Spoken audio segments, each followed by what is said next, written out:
Hey, it's Mark DALLMAN here, Meeting Planner's Best Friend. Thanks for joining me for my 9th Facebook Live event. It's been amazing. It's kind of crazy that we've been doing this over 2.5 months, basically helping out planners, helping out our hotel sales friends, and really just offering some free and honest advice to people during these tough times. First off, obviously, I want to lead off by thanking our hospital workers, our nurses, our doctors, all the people working on vaccines, all the people behind the front lines that are keeping us fed. Thank you so much for everything you do. I think it's been great for the world, basically, to appreciate all your hard work. So thank you again. So for today's topic, we're going to talk about meetings in a post-pandemic world. It's crazy out there, and the nice thing is, I'm really excited to have a speaker today that is not only I consider a friend of mine, but has just fantastic experience. And we're going to bring her on in a bit. But first, for the state of the industry this week.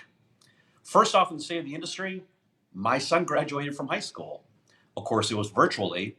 And I'm not sure if others of you have gone through this virtual graduation where they basically just say their name, they pop up a couple pictures, and then they kind of go on to the next person.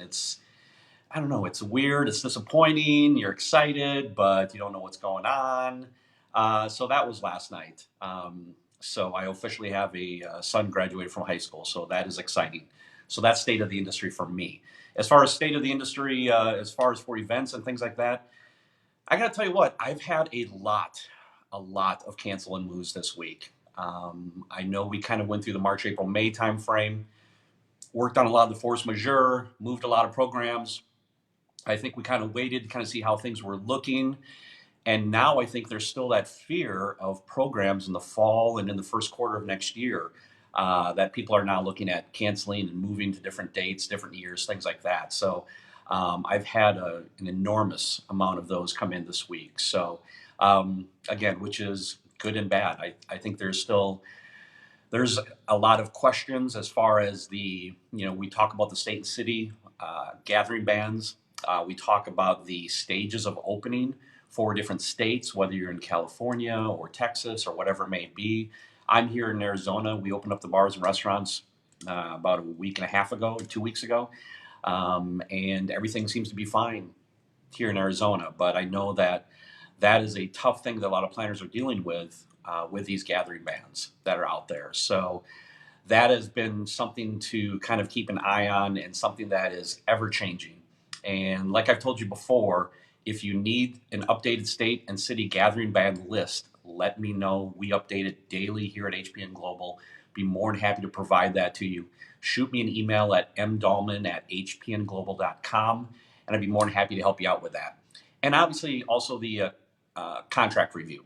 So if you have a hotel contract, you don't know what to do, you don't know what your options are, you don't know what the cancellation would be, you don't know if you're able to rebook, send it over to me, email it over to me. I'll take a look at it. We'll just have an honest conversation about it, and I'll give you some consultations. So, but as far as other things in the industry this week, I think it's just been a lot of people jumping on a lot of webinars, whether it's through PCMA or ASAE or other things.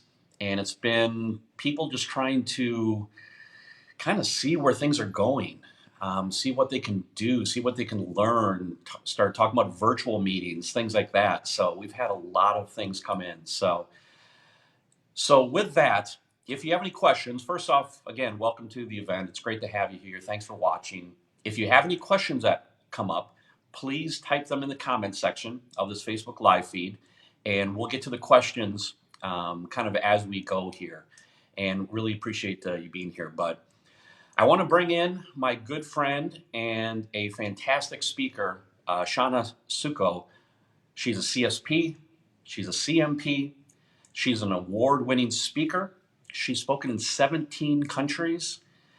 She's the author of 4 books and is actually working on her 5th, which is titled The Third Wave, How to Market and Sell in a Post-Pandemic World. So it works out perfectly having her here and having her as a guest to kind of talk through the different planners, talk to hotel salespeople. She also does training for hotel salespeople. So I'm really excited. Brian, if we have Shauna available. Be fantastic to bring her on board. Hello. She's here. She's ready to rock and roll. All right, perfect. Well, let me get back in here. Hold on a second.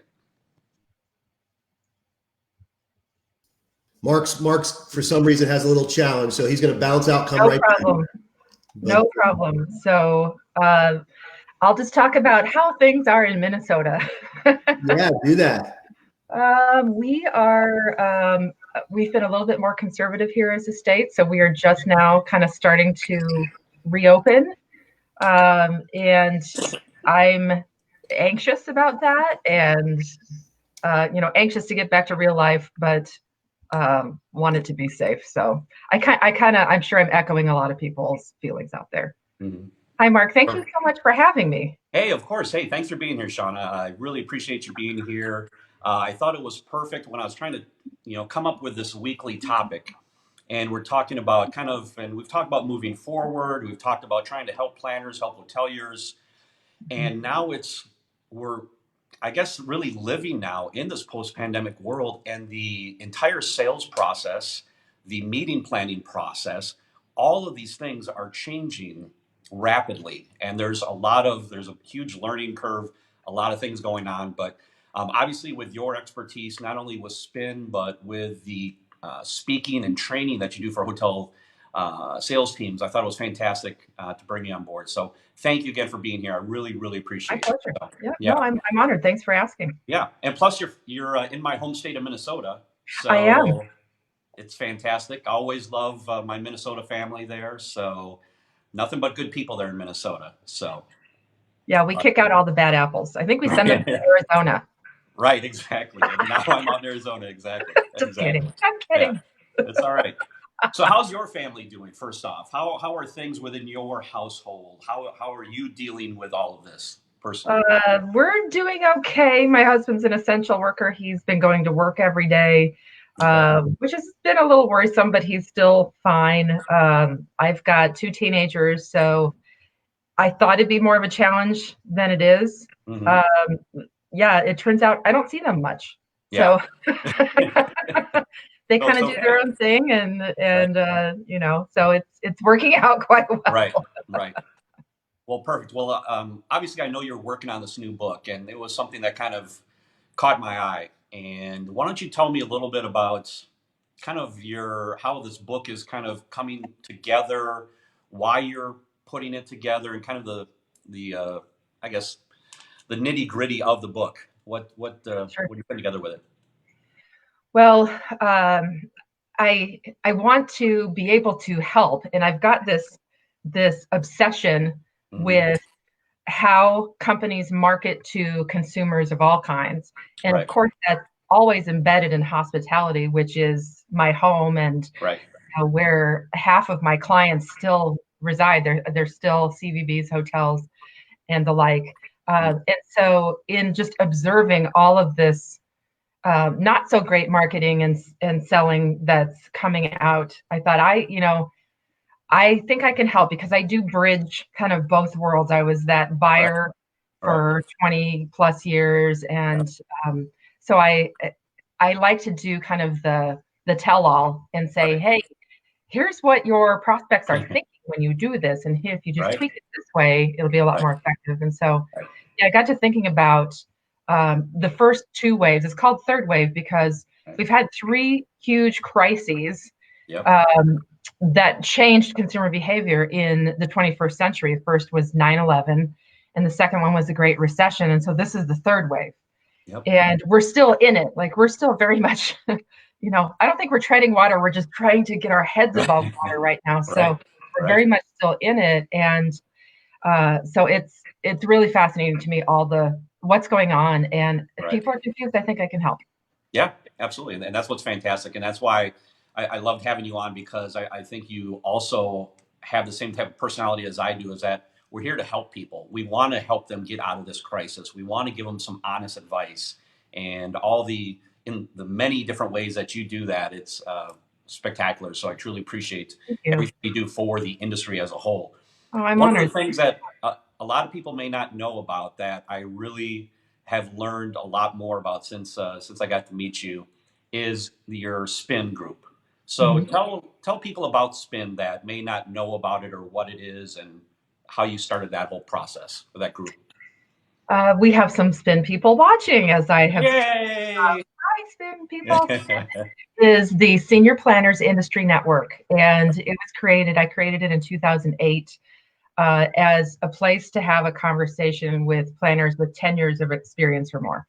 Right. I thought there'd be 25 or 30 of us, and today there are about 2,500 of us. Really? Wow. A big chunk of us gather on Facebook. Our private Facebook group. You have to apply and be vetted just to make sure you have the experience.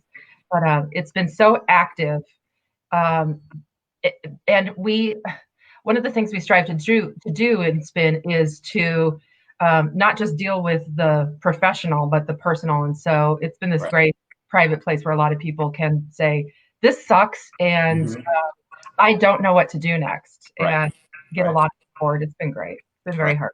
Right. Perfect.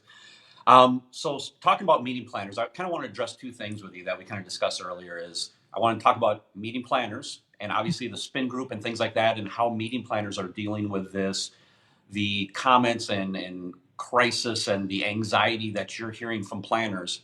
And then we'll talk about hotel salespeople and how they can sell better, more things that they can do. So tell me about meeting planners right now and kind of what you're hearing, what your Spin group is saying about this crisis and things that they are really, really worried about or things they're starting to grab a hold of right now. So we're all at various stages of grief. And it just depends on how hard they've been hit, and if they have their own business, what their financial situation is, if they've been affected personally. I've seen more people come toward acceptance lately in what that looks like is, okay, now I'm moving forward. How do I do this? How do I help my clients? How do I help my participants? How do I shift? I'm not going to say that. How do I? Bad word, right? It is. It's the P word now. How do we, how do we move forward in the best way possible for all parties concerned? And is it the right time? We all love live meetings, and selfishly, we'd all like to rush back to live meetings. But I see people with great conscience say, as much as it would benefit me personally to hold a live meeting, I don't want to do that and put people at risk until it's right. So it's just, that's kind of where things stand. And Fatin, hello from Kuala Lumpur. It's a beautiful city, and we would love to have you in Spin. Perfect. Hey, and also I think the other part with the planners, like you're talking about, is that there's so many things that are changing for them, and there's so many new things that they're having to learn, whether you're having planners, have to start looking into virtual meetings and things like that. But I think, like all of us, I mean, we're sick of Zoom meetings, right? If I have to get on another Zoom meeting with 20, 30 people, it was funny, we did one here with HPN, and we had our President's Club group because we weren't going to Dublin. So we just had a virtual type of thing. And of course, everybody's talking on top of each other and nobody can get a word in. And, my CEO is like, this is the reason that face-to-face meetings will never change, because people don't want to do this. It's so hard. Now, are there portions of it that are good? Absolutely. But, that's always a tough thing. And like you said, face-to-face meetings are so important. But the thing that you said that I'm starting to see more now is a liability issue. And I think, like you said, planners that I've been talking to, and probably planners you've been talking to, are worried about feeling guilty about if they host a meeting, what happens if someone gets sick? Whose fault is that? Is it the group's fault? Is it the hotel's fault? How do you address that? Do you have them sign waivers ahead of time to, release them of indemnification and things like that? So is that kind of what you're hearing from some of your planner friends? Absolutely. That's one of the hot topics right now with timing of when we bring meetings back. I saw an interesting post about a meeting that's going forward in August. It's a healthcare related meeting, and they're going to give everybody a COVID-19 test, and then they won't have to socially distance once they get into the meeting and so forth. And that's a really interesting idea. It doesn't, I think, fully protect people, because you could have caught something on the plane that wouldn't show up right away, I know, right? But Waivers are always a good idea. My husband's Mhm. an attorney. He will tell you it's got to be a really airtight waiver Right. because, usually waivers are not that great at Right. protecting anybody, Right. but at Right. least, it reminds the person that they're there of their own accord and they made the choice and so forth. And here is the risk in doing Right. that. And you've done your due diligence at least. But I want to say, there's always been risk of people getting sick, or if you've been in the industry long enough, you've had Mhm. people die at your meetings, you've Right. had people get in accidents at your meetings, and so this is a very heightened level of that. Right. But we've always had the risk. Now we just need to figure out how do we mitigate that in the best way possible to keep Mhm. everybody safe, because this is such an unknown that we're Right. dealing with still. Right. And I think it's the fear, right? I think that's the Yes. tough part, is getting people over the fear to come to a meeting or Mhm. get on an airplane to come to a meeting. And that fear portion, I think, is what's hard. And I even brought up something in my call last week with Rosen Hotels, where they're doing kind of a walk-through temperature check. Like you would walk through a TSA checkpoint at the airport, you would do the same thing before you go into the hotel. So I think, as we've talked about, we're kind of, I did this last week, we're kind of building the car as we drive it. We're coming up with all these new ideas. Some hotels are doing this, some hotels are doing that. And I think as we start to collaborate more and events start to happen, we're going to start seeing some of these new and great ideas coming out. So, what do you think is, we talked a little bit about obviously liability and things like that, but what do you think is the most important thing right now that planners are worried about besides liability issue? There's still that lingering worry that live meetings won't come back, and I think we've addressed this. Julius Solaris said it best when he said, we had that conversation 10 years ago.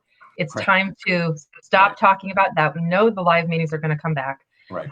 I think people will be more likely to embrace hybrid meetings going forward, which Right. we should be doing anyway. Mhm. A lot of people will be slow to travel again, Right. depending on their tolerance risk. And if they are um, not frequent travelers, it's going to take them a Mhm. while to get back on the horse, just like after 9/11 and so forth. So I think grappling with that is on the minds of a lot of planners. But and how to do virtual meetings correctly Right. is still very much evolving. What Right. tools do I use? There's a huge scramble. What provider is the best? Daily, there's another provider popping up, another discussion about that. Mhm. Which one has this function, that function? Mhm. Um, and I see a lot of planners trying to take their live meeting Mhm. and plop it into the virtual world and Right. have it be seamless and have apples to apples. Right. And that's dangerous to me It is. Yeah. from an Especially, attention yeah. perspective. Yeah. And especially when you have planners that they're not virtual planners. This is something that they're not very familiar with. Mhm. So they're trying to really jump into this new virtual world and new virtual applications and things like that. Mhm. And like you said, when you start going virtual, there's so many other things to consider. Because again, like you said, it's not apples to apples with something like that. So, Right, right. um, so another quick question. Let's talk about meeting planners and sending out RFPs. I think the nice thing is that RFPs are starting to come in again. People are starting to work on future business, which is Mhm. great for 21, 22, 23. What do you see planners changing on their current RFPs that wasn't there before? What do you see people asking for? Or what are comments or things coming up from planners for their RFPs that they're changing? Zero risk, Right. a killer force majeure protection clause Right. that gives them zero risk, or they're Yeah. just going to recommend to their clients, let's not do this yet. Right. They don't want, because nobody knows how much attrition is going to come into play, how Right. much force majeure is going to come into play a year from now. Hmm. Heck, we're so right in the next month right now. All Right. of us are still living kind of day to day. Right. So I'm grateful that people are looking that forward, and Hmm. it bodes well for the industry. Right. It bodes well that Southwest Airlines just shared that They have more bookings now for future business than cancellations. So I think that's a nice turning point to pay attention to. Yep. Yeah, I think that's the thing, is just we want zero risk, or we're not going to do it right now. We can wait. Yeah, it's the risk factor, right? That's I was having a conversation with a good friend of mine yesterday over lunch, and we were talking about how planners now, they're not even really worried about, remember when it was always about the renovation? Hey, when was your most recent renovation? Or hey, what kind of rate can you offer? Like you said, it's not about that anymore. It's about the risk factor. It's about it's almost like it's more of an emotional RFP that they're offering. Very true. We'll get into this a little bit more with the hotel salespeople when we start talking about that, but I think it's the time has come where these planners are so emotionally invested in their RFPs. It's not the C-event dates, rates, and space, RFP spam, blah, blah, blah. Now when people are sending something out, they have a personal and emotional connection to that RFP because of the risk factor and things like that. So are you seeing that? Are people kind of talking I love that? Yes, very much so. It's because they care and they want to do what's right. And each one of my meetings that I would plan was like a little family or a huge family, but it was mine. And I felt like mama bear, and I didn't want any risk for my clients, my stakeholders, my attendees. So yeah, absolutely. It's a very emotional time, and safety is the focus. What are you doing? We don't care right now about your lovely spa. I'm sure it's lovely. I'm sure it is. But what I care about is what measures are you taking? How are you going to protect my people? Can we have meetings outdoors? What kind of ventilation do you have? All the things that the hotel can do. How are you serving food? How are you handling food? What's the check-in process? All those steps need to be reevaluated as if we are all brand new meeting planners again. Yeah. And we're learning for the first time. And hotels are also building the car as they drive it, as you put. We're all learning this together. But if hotels want business to come back, it has to be about the safety. It can't be about your beautiful views. I mean, that's the thing. Yeah, I mean, safety you find wins. that planners now, they don't care about the meeting space per se, the spa, as long as it fits.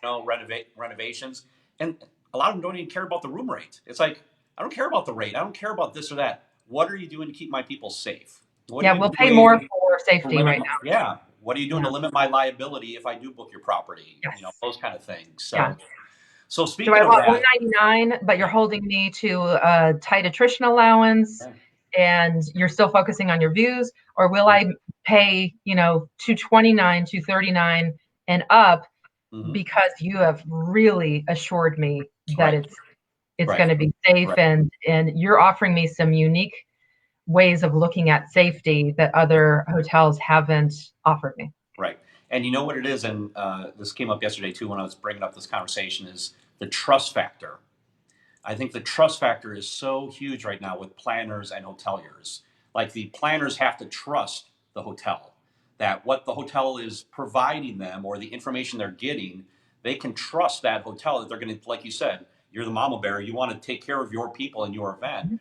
But if you're just getting, the dates, rates, and space, and you're getting this, salesmanship, blah, blah, blah, but you don't trust that person, it's huge right now, because again, they're so emotionally invested in these RFPs that the trust factor is so huge right now. So, so speaking of that, so obviously we probably have still 50 to 60% of planners that are working on canceling, moving, rebooking programs, things like that. What do you recommend to people that come to you and say, hey, Sean, I've got a program coming up in September, but my board doesn't want to go, they want to cancel now?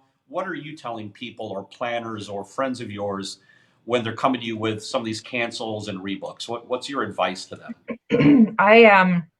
Well, let me preface that by saying I am extremely conservative when it comes to my safety and my family's safety and the safety of the people I care about.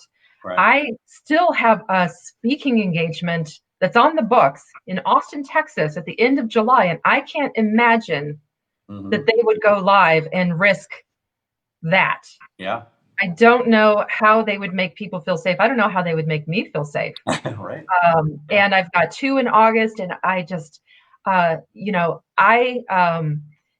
everybody could be tested who's going in, I think that meetings could go forward in September. That August meeting is going to be a great test. Everybody's going to be looking at them and saying, how is this going to go? And, but there's still so much that's unknown about this virus that if it were me, I feel their pain because I'm torn as well. We've got SpinCon, which is our annual conference, coming up in December, and we're already looking at plans to, okay, what do we do if? What do we do if we have to cancel? What do we do if only people who can drive to Miami are comfortable going? Then of course we do hybrid. So it's still very much a moving target. I think it's too early to say about fall meetings, but I can't imagine a meeting would go forward with, for July, August. I can't imagine making people feel safe and, connect. Connect Marketplace is a huge meeting that still says they're going forward in August. And then we've got IMEX in September. It's going to be very interesting to see. I know there's a lot of money at stake, and I know jobs are at stake, and I want live meetings back desperately. But as Erica says, she says accommodating social distancing requirements in setups is what's going to need to happen to reassure planners, stakeholders, participants, and that takes a lot more space. We've been pushing up against space concerns, as you know, Mark, up until February. And then all of a sudden, now we're going to need 3 times the space. Right. How's that going to work? Right. And I think that's the tough thing, too, like you said, is that a lot of these programs are so far out that there's so many things that are going to happen between now and then. There's going to be groups that actualize. And I think hotels are going to start kind of, again, building the cars they drive. They're going to start learning what works, what doesn't work. And I think it's so tough for planners now because hotels don't really know what to do yet because there haven't been any really large groups actualizing in many cities or hotels at all, that we almost have to wait for some of these groups to actually start happening, hotels to start figuring things out, and then they can start giving some ideas and suggestions to planners to make them feel comfortable. So then in turn, they can make their attendees feel comfortable. So it's it's going to be, every meeting that happens over the summer is going to be under a microscope. And if you're comfortable with that and your attendees are comfortable with the level of risk, and some people are, some people have been okay with the risk since day one. And, but I think moreover, the country's being a little bit more conservative with safety. And we are cautiously dipping a toe back in the water. As you said, things are opening up again. So I may change my stance in a month if things go well here in Minnesota. But right now, it's hard to wrap my brain around. And believe me, like I said, I want meetings to come back because it's my livelihood. Of course. As well, Absolutely. So it's all of our livelihood. We want it to come back, but we have to do it the right way. Right. Perfect. Well, let's talk about hotel salespeople. So again, like we talked about, things have changed so much for planners, so much for our industry.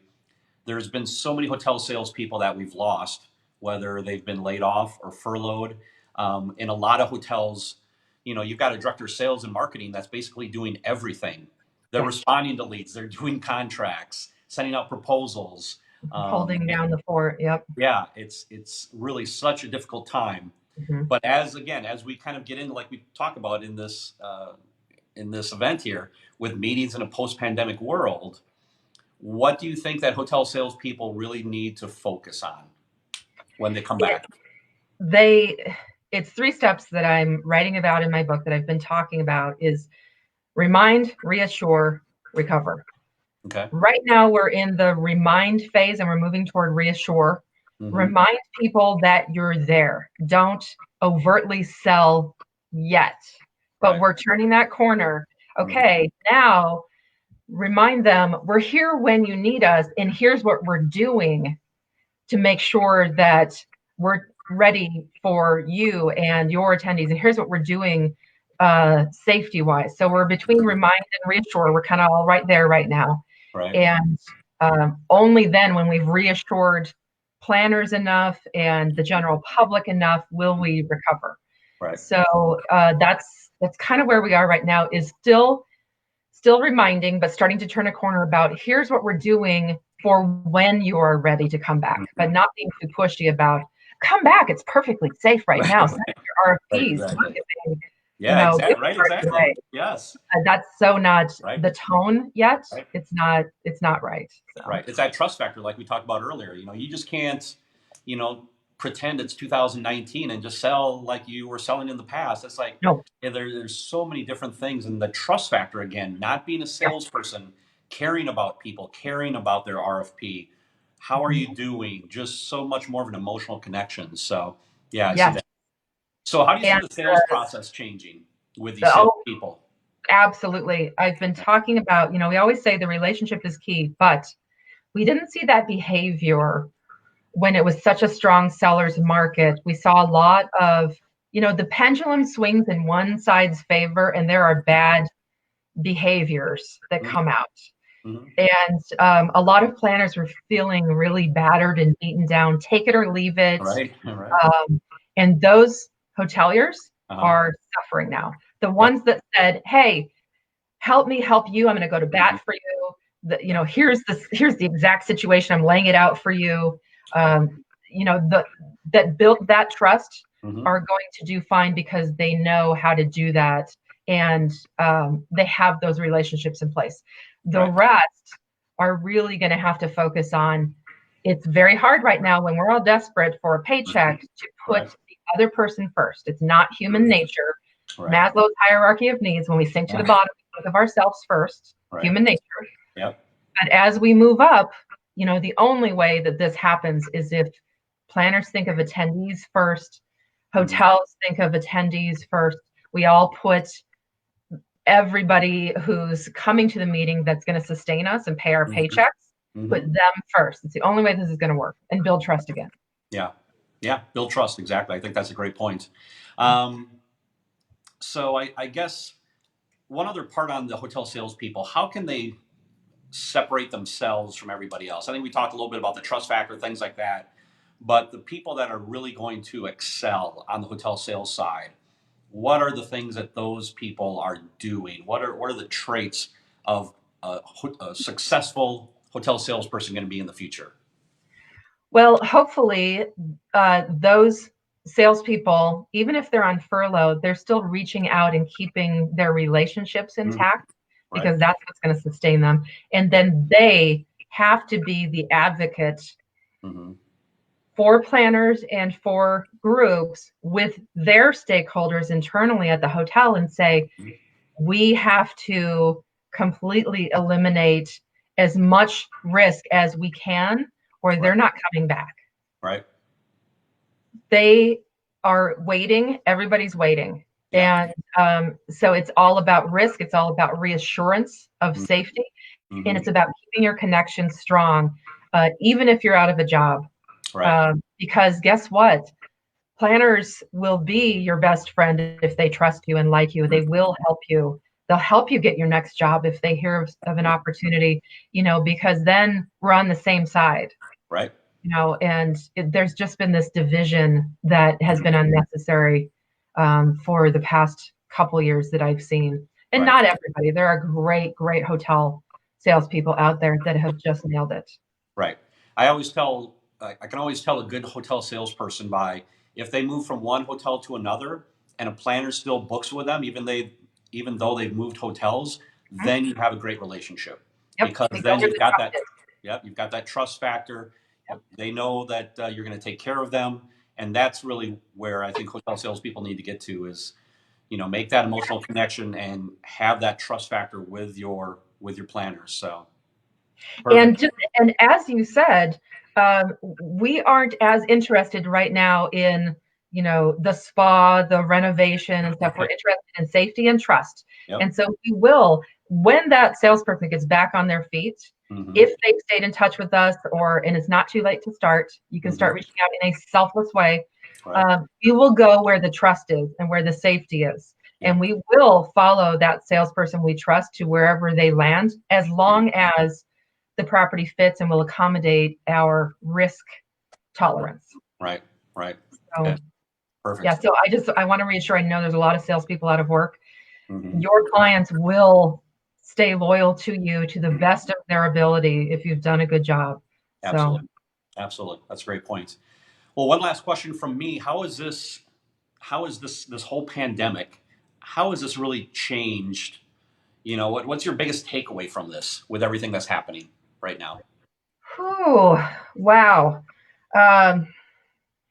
That anything can change on a dime, and this industry is full of smart, creative, resilient people. Mm-hmm. We always find a way to Right. reinvent ourselves, to take on even more Mm-hmm. on our shoulders, Mm-hmm. to make meetings safe, to make meetings engaging, to make meetings welcoming. And we are doing that still, and we will do it again. Right. That's my biggest Absolutely. takeaway. Yeah. Okay. Well, perfect. Well, hey, again, if you have questions for Shauna, please type them in the comments section here of our Facebook Live event. We really appreciate everybody watching. Brian, do we have any questions that have come in for Shauna at all, or anything that's outstanding? Let's see here. We've got a lot of comments, but no real specific questions per se. So we'll give it a few minutes to see if anybody has any questions. And Okay, perfect. we'll go from there. I want to address Daniela. Daniela, I'm guessing you are in Italy or maybe Portugal. Mm-hmm. She's, by law, they're not allowed to do any activity related to their job right now. So yeah, that does put you in a tough situation. Certainly if you had a friendship before and you were able to talk offline with people, I'm guessing that can continue. But yeah, reaching out to clients that you don't have that relationship with right now, of course, if it's prohibited. But I think in a lot of the world, we're not restricted, thank God, because I would just, if I could reach out to, I mean, my industry, they are my friends. Yeah. That is my circle. So Right. yeah, that would be tough. Absolutely. And thanks for the comments, Ursa. Definitely appreciate that. Obviously, we love having Shauna here with all of her experience. And obviously, we love really just helping out the industry. So really appreciate the I want to thank you for doing this for the industry. Daniela's in Maryland. Oh, interesting. Okay. Must have to do with unemployment. Okay. So Mark, I just wanted to say thank you for doing this for these 9 weeks. Obviously, there's a need and people are craving solutions. And I just want to recommend, he made an offer at the beginning that I think is very generous. If you're a planner and you are having trouble reaching a hotel because salespeople are furloughed and you can't get anybody to answer except for the front desk, or if you have a point of confusion, just reach out to him. He really is here to be helpful. And of course, if that works out for business, great. But if not, Mark, your reputation has been of helpfulness as long as I've known you. So, well, I appreciate that. That's very nice of you. Thank you so much. And I think, like you said, there's so many people that have questions, or they don't know honestly what force majeure is. They don't know what indemnification is, rebook clause, things like that. How to word it correctly, which is so critical right now. Right. And one word or two words makes such a huge difference in hotel context. So, yeah, I think one thing that I've talked about too with planners, obviously we've gone through the force majeure phase and we're kind of at the end of that, I would think, but there's still a little bit of that out there. I think the next thing that's coming up is indemnification, like we talked about, as far as who's responsible if something happens to an attendee. And I think then once we get going, I think planners are going to start looking at the lowest group rate clause because then, a lot of these hotels are going to be empty because all they've got is group business. They're not going to have the leisure business, the business travelers. So, a month out, 30 days out, whatever it may be, hotels are just going to start dumping their, rooms on all these internet sites.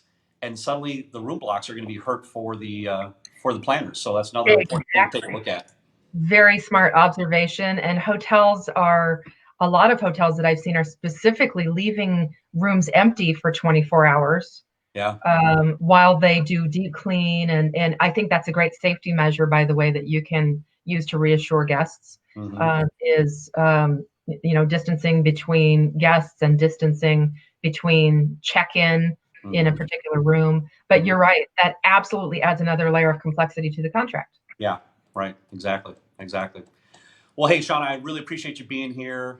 You're a great friend, and I'm actually looking forward to getting back to Minnesota in a couple weeks. So hopefully when I get there, we can go out for lunch and catch up even more. But your experience and your consultation, what you do for Spin, what you do with all of your different hospitality books and selling books that you put out, helps a lot of people. And I really appreciate you being here. So thank you so much, Shauna. It's been my absolute pleasure. Thank you, Mark. Right. Hey, thanks, Shauna. We'll talk soon. Okay. Perfect. All right. Well, thank you to Shauna. She's spectacular, and I've got to know Shauna more within the last 12 months here. Regarding her speaking engagements, I've been doing some different speaking, so I wanted to reach out to her and see how she kind of sets up her speaking items and events. So she's spectacular. What she does with Spin, if you don't know about Spin, take a look at it. It really is a great group, especially if you're a senior planner with 10 plus years experience. I would definitely take a look at that. It's really a great group. And obviously make sure to follow Shauna on all of her social channels on LinkedIn and things like that. She's got an amazing resume. So we want to see if there's any final questions or anything else coming up. I thought we went over some great information. Ursa, yes, Shauna has always been amazing. Yeah, she's good people. And by the way, she's from Minnesota. So good Minnesota people, just like myself. I'm from Minnesota. And also, I believe, if you don't know, I think her husband goes to the University of Iowa, and he's their mascot, as a random piece of information there. But yeah, any other questions or anything else from anybody, just type it in the comment section. Obviously, we're just doing live Q&A now, and be more than happy to help out and go over any questions, comments, concerns that people have. Obviously, as we talked about, a couple things I want to point out. If you need the state and city gathering bans, let me know. If you need me to review a hotel contract that you're unsure of, don't know what to do, can't get in contact with anybody, don't know what your options are, let me know. The thing that we've talked about the last couple of weeks for the Connect conference coming up in August, the sheet that they put together, it's the Connect Safe Space sheet. I thought was fantastic as far as putting together an attendee type of item. I thought was great. So let me know if you need that at all. Virtual meetings. We talked about virtual meetings on this. So HPN Global and our meeting services team can assist with that. If you need information on virtual meetings, you don't know where to start, let me know. We're here to help out with that also. And obviously the coronavirus contingency plan is the last item. We had John Whitney on a couple weeks ago, and he talked about that with Emergency Concierge International. And it's a great little checklist to follow, not only for COVID, but also just emergency preparedness. So, but yeah, any other questions coming in at all? Anybody have any other items? Okay. Well, again, thank you very much for everybody for being here. Thank you to Shauna. I thought she provided some fantastic information. I hope you were able to take some notes and get some good info from her. She's a dear friend, and if you need info, make sure to take a look at her online. And obviously, I'm a meeting planner's best friend. Make sure to follow my Facebook fan page, A Meeting Planner's Best Friend.